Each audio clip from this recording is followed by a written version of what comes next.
Hello बच्चों, कैसे हो? मजे में?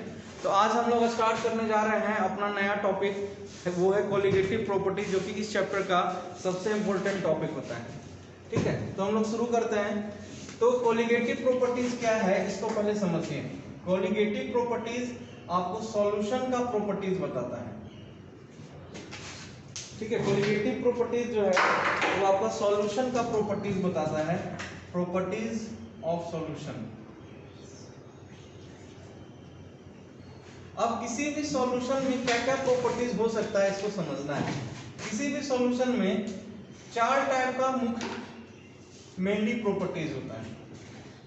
या तो किसी का वेपर प्रेशर बढ़ या घट सकता है। हम किसी का मतलब वेपर प्रेशर देख सकते हैं किसी भी सॉल्यूशन में।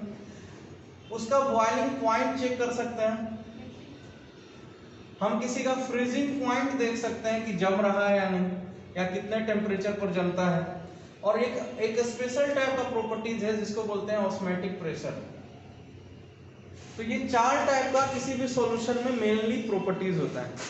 मान लो कि हम लेते हैं नमक पानी का या सॉल्ट वाटर का एक सॉल्यूशन लेते हैं। तो इस सॉल्ट वाटर के सॉल्यूशन में इसको मान लीजिए हम बॉयल करते हैं, तो इसका बॉइलिंग पॉइंट होगा। बॉइलिंग पॉइंट कितना होगा, बढ़ेगा घटेगा। अगर हम उसमें नमक की जगह चीनी मिला देंगे तो क्या होगा, या अगर हम एल्कोहल और वाटर का अगर हम कॉम्बिनेशन लिए हैं तो क्या होगा। तो इस तरीके से हम वहां पे जज करते हैं कि वहां कोलिगेटिव प्रॉपर्टीज क्या होगा। तो ये चार मेनली प्रॉपर्टीज है, इसको एक्सप्लेन करता है कोलिगेटिव प्रॉपर्टीज। तो कोलिगेटिव प्रॉपर्टीज कहता क्या है, इसको पहले समझते हैं। कोलिगेटिव प्रॉपर्टीज ये कहता है कि किसी भी सॉल्यूशन का जो प्रॉपर्टीज होता है, ये चार जो प्रॉपर्टीज है मेनली, किसी भी सॉल्यूशन का जो प्रॉपर्टीज है वो डिपेंड करता है, डिपेंड अपॉन द, किस पर डिपेंड करता है? डिपेंड करता है मोल्स ऑफ सॉल्यूट पर। ठीक है, मतलब किसी भी सॉल्यूशन का जो प्रॉपर्टीज है, properties are depends upon the moles of solute. Moles of solute पर डिपेंड करता है, ना कि does not depends upon nature of solute and solvent. ना कि उसके नेचर पर, यानी कि उसके नेचर पर डिपेंड नहीं करता कि सॉल्यूट और सॉल्वेंट हम क्या मिला रहे हैं, कैसा मिला रहे हैं। वो डिपेंड करता है कि हम कितना मिला रहे हैं। ठीक है, नेचर ऑफ सॉल्यूट पर डिपेंड नहीं करके कह सकते हैं हम लोग मोल्स ऑफ सॉल्यूट पर डिपेंड करता है, या मोलर मास ऑफ सॉल्यूट पर डिपेंड करता है, या वेट ऑफ सॉल्यूट पर डिपेंड करता है। तो आखिर हम लोग कैसे प्रूव करेंगे कि vapour pressure, boiling point, freezing point और ऑस्मोटिक प्रेशर आपका एक कोलिगेटिव प्रॉपर्टीज है? अगर आपको कहीं क्वेश्चन आता है कि prove the vapour pressure is a colligative properties, तो आपको वहां मतलब शो करना होगा कि ये number of moles of solute पर डिपेंड करता है, ना कि nature of solute and solvent पर। तो कैसे करते हैं? वेपर प्रेशर क्या होता है, बढ़ेगा या घटेगा सॉल्यूशन बनने पर। जैसे वाटर का जो बॉइलिंग पॉइंट 100 डिग्री सेल्सियस होता है, अब मैंने उसमें सॉल्ट ऐड कर दिया, तो अब बॉइलिंग पॉइंट बढ़ेगा या घटेगा, इसी को कहते हैं कोलिगेटिव प्रॉपर्टीज। वहां पे प्रूव करना होगा कि बॉइलिंग पॉइंट घटेगा और बढ़ेगा, और घटेगा और बढ़ेगा तो किस पर डिपेंड करता है। ठीक है, तो आगे अब बढ़ते हैं हम लोग। तो 4 कोलिगेटिव प्रॉपर्टीज क्या है देखते हैं। पहला हम लोग कोलिगेटिव प्रॉपर्टीज मानते हैं लोअरिंग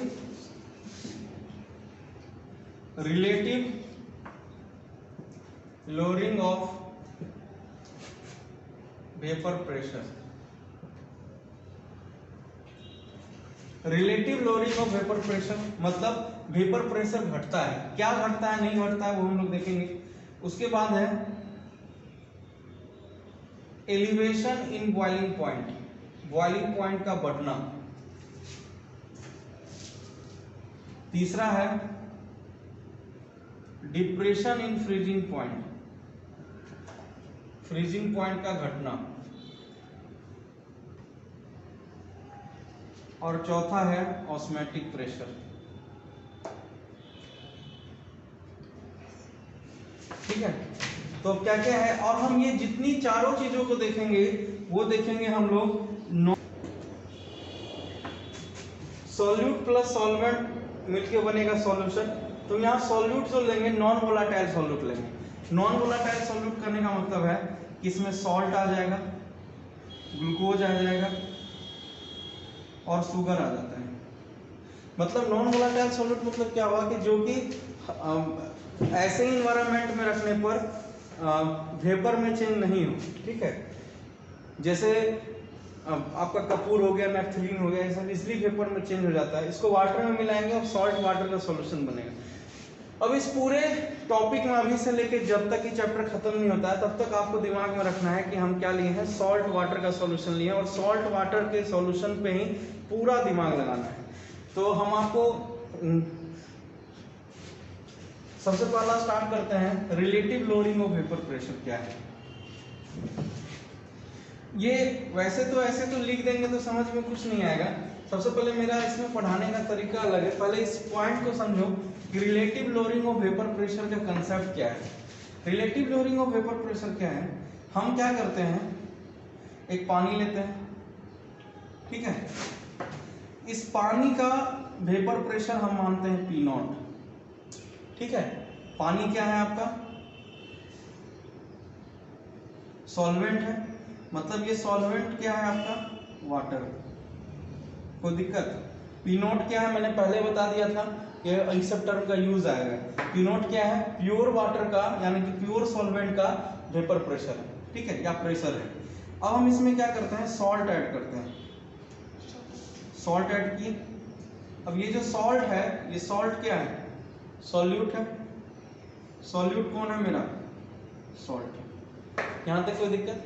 अब आपको ये दिमाग लगाना है कि जब हम इस प्योर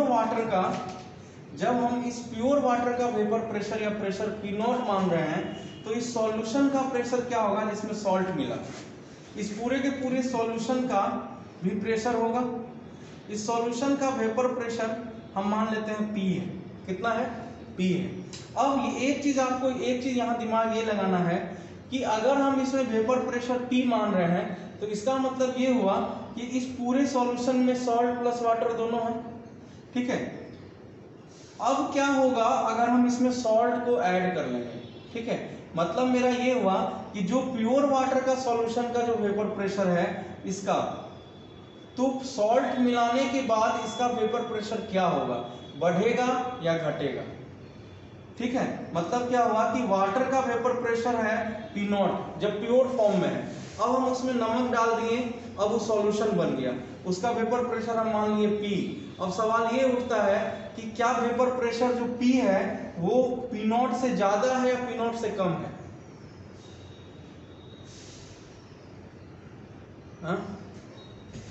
सेंस लगाओ, P0 से ज्यादा है या P0 से कम है, मतलब कि P0 का वेपर प्रेशर ज्यादा होगा या P का वेपर प्रेशर ज्यादा होगा। P0 का वेपर प्रेशर ज्यादा होता है। ठीक है, मतलब क्या होगा कि P0 सॉल्वेंट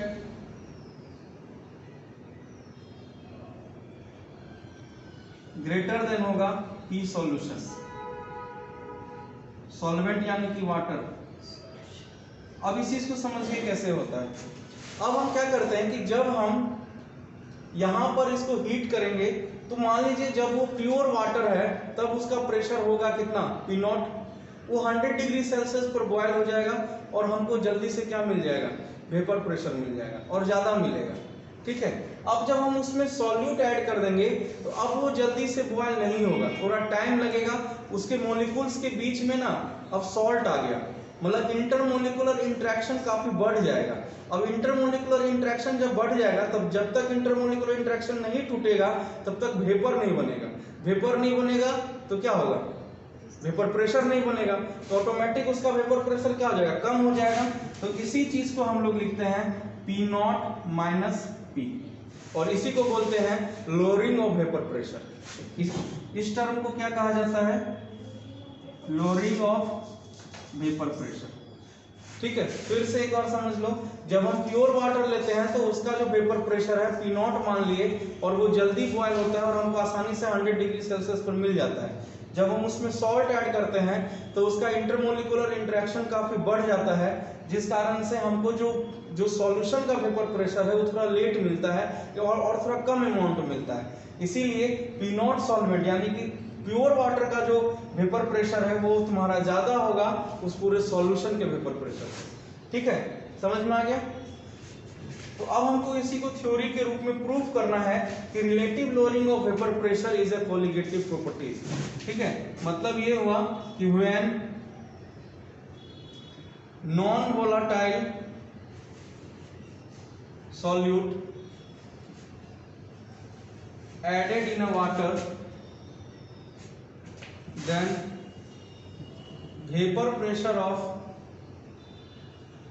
pure solvent यानी कि water is more than vapor pressure of the solution, that is called lowering of vapor pressure।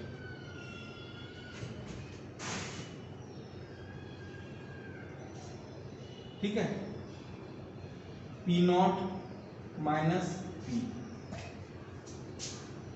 Del P बराबर हो जाएगा P नॉट माइनस P, और ये जो डेल P है ये डिफरेंस है, यही है तुम्हारा लोअरिंग ऑफ वेपर प्रेशर।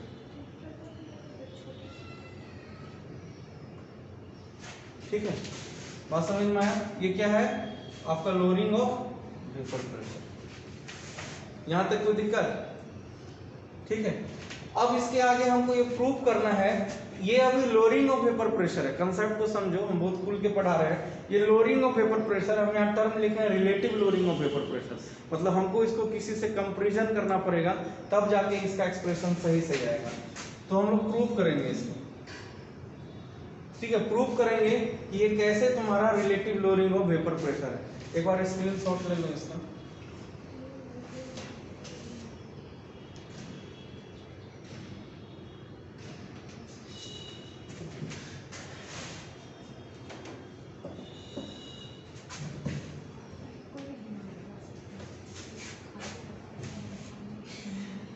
चलो अब आगे बढ़ते हैं, कैसे है उसको प्रूव करेंगे। According to Raoult's law, Raoult's law का यूज हमेशा पड़ेगा। राउंड्स लॉ ये कहता है कि जो वेपर प्रेशर है P directly proportional to X solvent. ठीक है, मतलब कि वेपर प्रेशर ऑफ सॉल्यूशन, ये क्या है, P क्या है, vapour pressure of solution is directly proportional to X solvent in case of, वो भी लिख देते हैं, in case of non volatile solid in water। इस केस में क्या होता है कि P डायरेक्टली प्रोपोर्शनल टू हो जाता है X सॉल्वेंट। ठीक है, X सॉल्वेंट यहाँ तुम जो भी ले लो अपना, तो ये क्या हो जाएगा, P बराबर P not into X solvent. यहाँ तक कोई दिक्कत नहीं।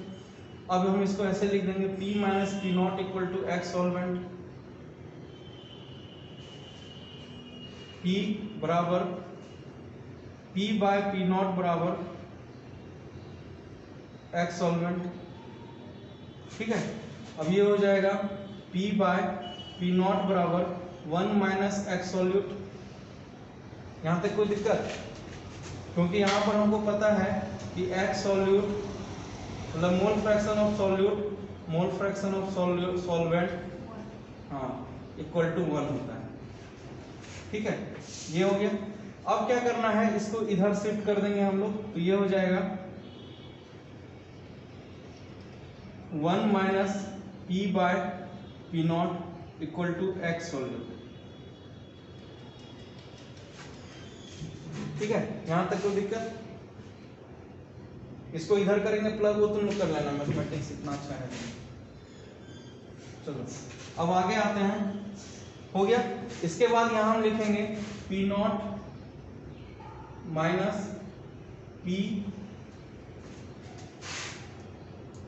P naught minus P by P। Naught equal to x solute.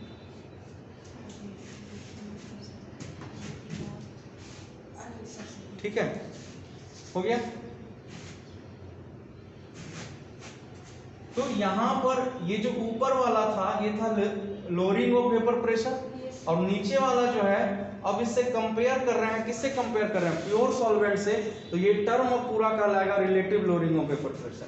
अब जाके ये वाला टॉपिक क्लियर हुआ, नहीं तो बहुत को देखते हैं यहां तक लिख दिया उसका हो गया relative lowering of vapour pressure. ये है रिलेटिव, रिलेटिव मतलब होता है किसी से कंपेयर करना, relative lowering of vapour pressure. ठीक है, इसको बोलते हैं RLVP। ठीक है, अब देखो जो relative lowering of vapour pressure, जो इसका प्रॉपर्टीज है इस सॉल्यूशन का, वो किस पर डिपेंड कर रहा है, मोल ऑफ सॉल्यूट पर, यानी कि मोल फ्रैक्शन ऑफ सॉल्यूट पर डिपेंड कर रहा है। इसका मतलब ये हुआ this is a colligative properties. ठीक है, यहां पर ये क्या इस पर डिपेंड कर रहा है, ठीक है, is depend on X solute, so it is a colligative property।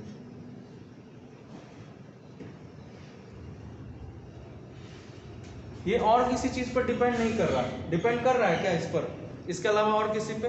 हम क्या बोले थे, कोलिगेटिव प्रॉपर्टीज, हम उस प्रॉपर्टीज को बोलेंगे, मतलब कि हम सॉल्यूशन के प्रॉपर्टीज को देख रहे हैं। सॉल्यूशन का 4 प्रॉपर्टीज है, वेपर प्रेशर को डाउन करना, बॉइलिंग पॉइंट को डाउन करना, ठीक है, और फ्रीजिंग पॉइंट को बढ़ा देना, और ऑस्मेटिक प्रेशर। ये 4 प्रॉपर्टीज को प्रूव करना है कि ये कोलिगेटिव प्रॉपर्टीज है। इसका मतलब कि हमको ये इसमें प्रूव करना पड़ेगा कि ये एक्स सॉल्यूट के बराबर होगा, यानी कि ये जो relative lowering of vapour pressure है ये डायरेक्टली डिपेंड हो रहा है किस पर,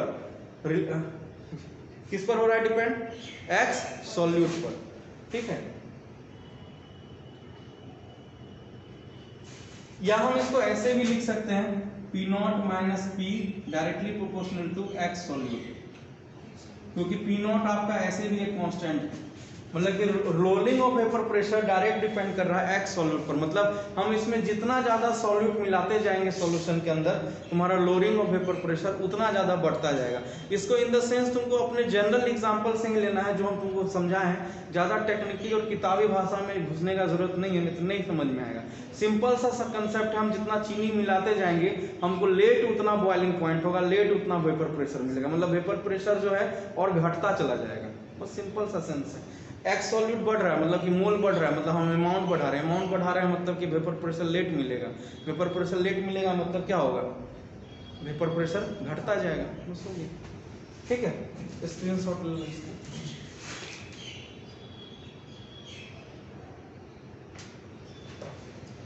अब हम लोग आते हैं इसका न्यूमेरिकल फॉर्म क्या है। ठीक है,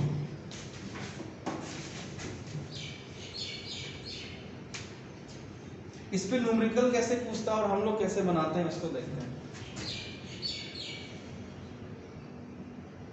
न्यूमेरिकल फॉर्म क्या है इसका, तो इसका न्यूमेरिकल फॉर्म देखते हैं। तो हम लोग यहाँ एक फॉर्मूला डिराइव किए हैं कि P0 minus P by P0 equal to क्या हो जाएगा, x solute.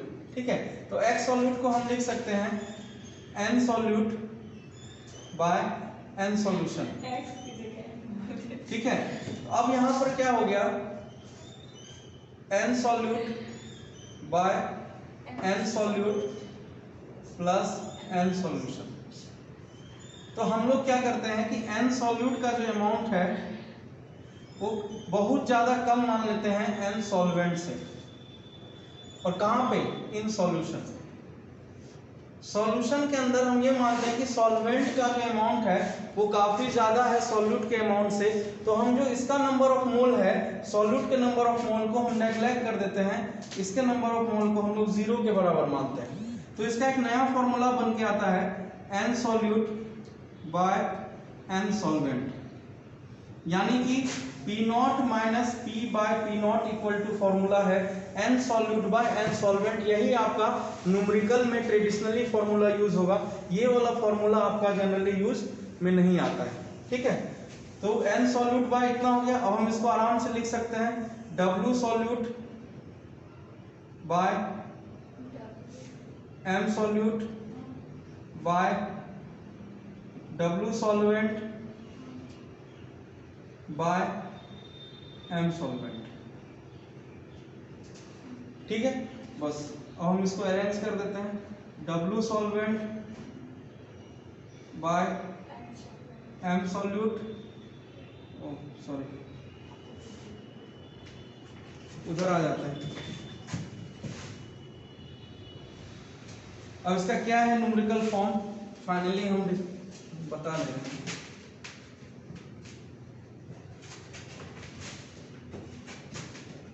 P naught minus P by P naught equal to हो जाएगा W solute by m solute गुना W solvent, sorry m solvent by W solvent. ये आपका formula आ गया। आपको जनरली एग्जाम में निकालने के लिए देता है कि m सॉल्यूट का वैल्यू निकालिए, तो m सॉल्यूट बराबर क्या हो जाएगा फॉर्मूला, m सॉल्यूट बराबर हो जाएगा W solute by P naught minus P naught गुना m solvent by W solvent. ये आपका एक फाइनल इक्वेशन आया, फाइनल फॉर्मूला आ गया। मतलब कि m सॉल्यूट मतलब कि मोलर m क्या है यहाँ पे, molar mass of solute, molar mass of solute. ठीक है, W सॉल्यूट क्या है, वेट ऑफ सॉल्यूट। ठीक है, जो जैसे पहले था वैसे ही है, जो हम लोग मोल के लिए माने थे, वेट ऑफ सॉल्यूट। ठीक है, यहां तक कोई दिक्कत? एक बार स्क्रीनशॉट ले लो इसको।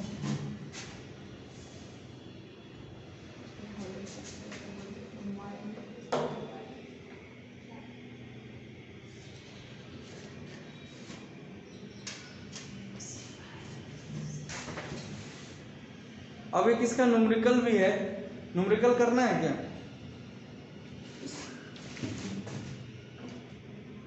चलो एक न्यूमेरिकल है एनसीईआरटी का, वो देखते हैं बनता है नहीं। इसमें बस हमको ये पता लगाना मुश्किल है कि क्या क्या कौन होता है। ये आपको अपने बुद्धि से पता लगाना पड़ेगा, अपने माइंड से, कि वहां पे हमको क्या गिवन दिया हुआ है, क्या गिवन नहीं दिया हुआ है। ठीक है, ज्यादातर इसी का क्वेश्चन पूछा जाता है एग्जाम में।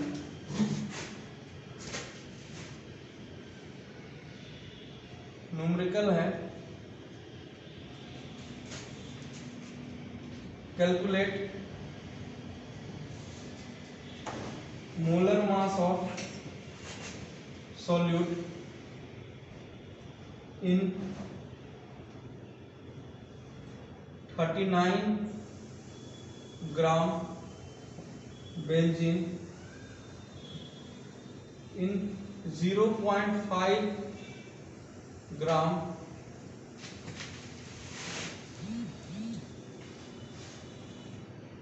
solute dissolve in 39 gram benzene and vapor pressure of benzene is 0.850 bar। ठीक है, अब देखिए क्वेश्चन में क्या क्या दिया हुआ। पहले तो मैं फॉर्मूला लिख दे रहा हूं। फॉर्मूला है, फॉर्मूला क्या है आपका, m सॉल्यूट बराबर, हम लोग अभी एक फॉर्मूला निकाले थे, क्या होता है फॉर्मूला, W सॉल्वेंट, क्या है formula, W solute by W solvent multiply P naught minus P by P गुना M सॉल्वेंट। यही है फॉर्मूला। अब हमको यहाँ पे यही निकालना भी है। क्वेश्चन पढ़ते हैं, calculate the molar mass of solute. Molar mass of solute मतलब कि m सॉल्यूट हमको नहीं पता कौन है, उसका मोलर मास निकालना है। क्योंकि हमको अगर पता रहता है कि उसमें सॉल्ट घुल रहा है तो तुम NaCl का फॉर्मूला लगा के मोलर मास बता देते हैं, लेकिन यहाँ पर हमको नहीं पता। दूसरा है 0.5 ग्राम ऑफ सॉल्यूट। इसमें खोजो कि सॉल्यूट का वेट कितना दिया हुआ है। W सॉल्यूट कितना मिल गया, 0.5 ग्राम। कैसे पहचाने, यहाँ लिखा हुआ है 39 ग्राम बेंजीन। बेंजीन ज्यादा अमाउंट में होता है जनरली, ये तुम्हारा सॉल्वेंट है, तो W सॉल्वेंट भी पता है कितना हो जाएगा 39 ग्राम। अब molar mass of solvent, solvent यहाँ कौन है, M बेंजीन की बात कर रहे हैं, तो M बेंजीन हमको निकालना पड़ेगा, सॉरी यहाँ सॉल्वेंट कौन है, बेंजीन, यानी कि C6H6, मतलब हमको molar mass of benzene, molar mass of benzene, molar mass of benzene कैसे निकालेंगे, C6H6, तो कैसे निकाला जाएगा इसको, C6 12 गुना 6 प्लस 1 गुना 6 बराबर 12 6 के 72 प्लस 6 मतलब 78 ग्राम मेरा मोलर मास मिल गया। ठीक है, मतलब हमको M बेंजीन कितना मिल गया 78 ग्राम। तो W सॉल्यूट मिल गया, W सॉल्वेंट मिल गया, M बेंजीन मिल गया, लेकिन M सॉल्यूट नहीं मिला, वही निकालना है। अब देखते हैं कि और क्या क्या दिया हुआ है।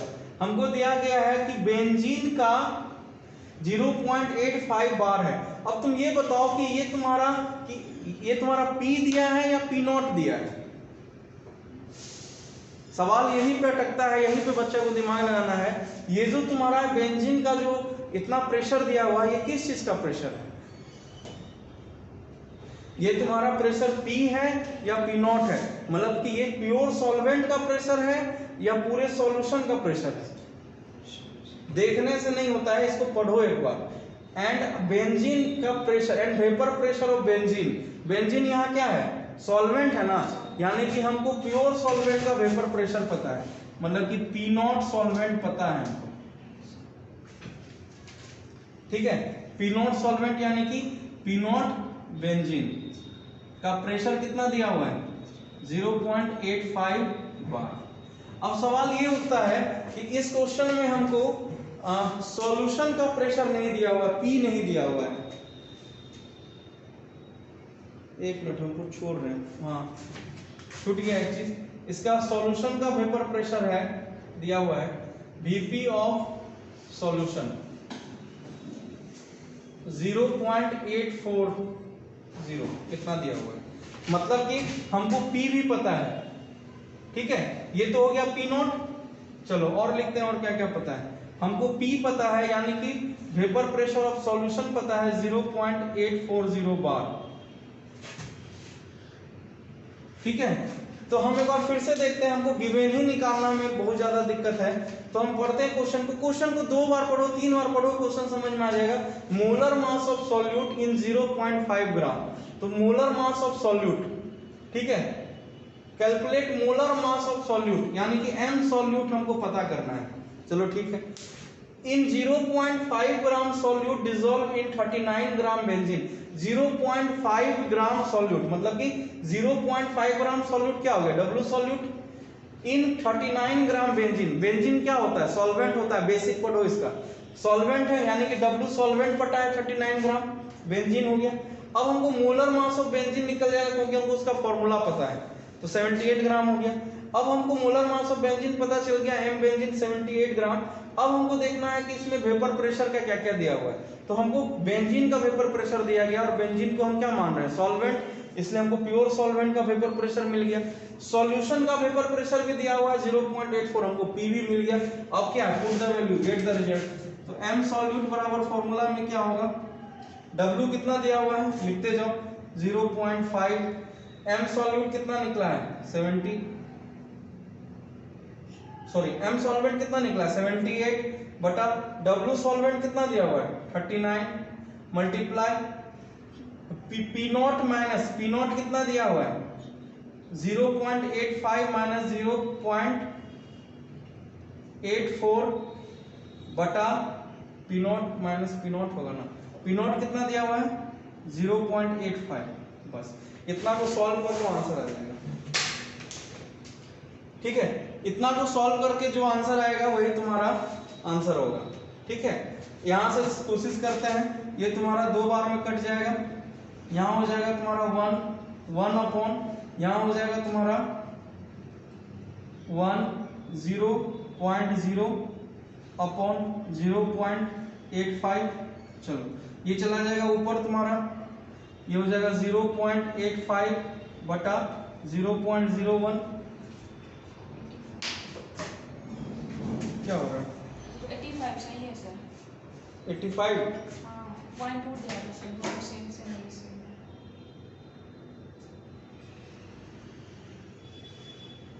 कितना आया तुम्हारा? 85। आपको भी ताकत दोनों पॉइंट टूट जाएगा सर। 85 ठीक है। चलो एम सॉल्यूट मेरा क्या आ गया? 85 ग्राम। ठीक, बस हो गया, बन गया, यही मतलब इसका। बस इसमें फाइंड आउट करना है कि क्या होता है। अब हम लोग नेक्स्ट क्लास में पढ़ेंगे कि एलिवेशन इन बॉइलिंग पॉइंट और डिप्रेशन इन फ्रीजिंग पॉइंट क्या है और उसका क्या फॉर्मूला होता है।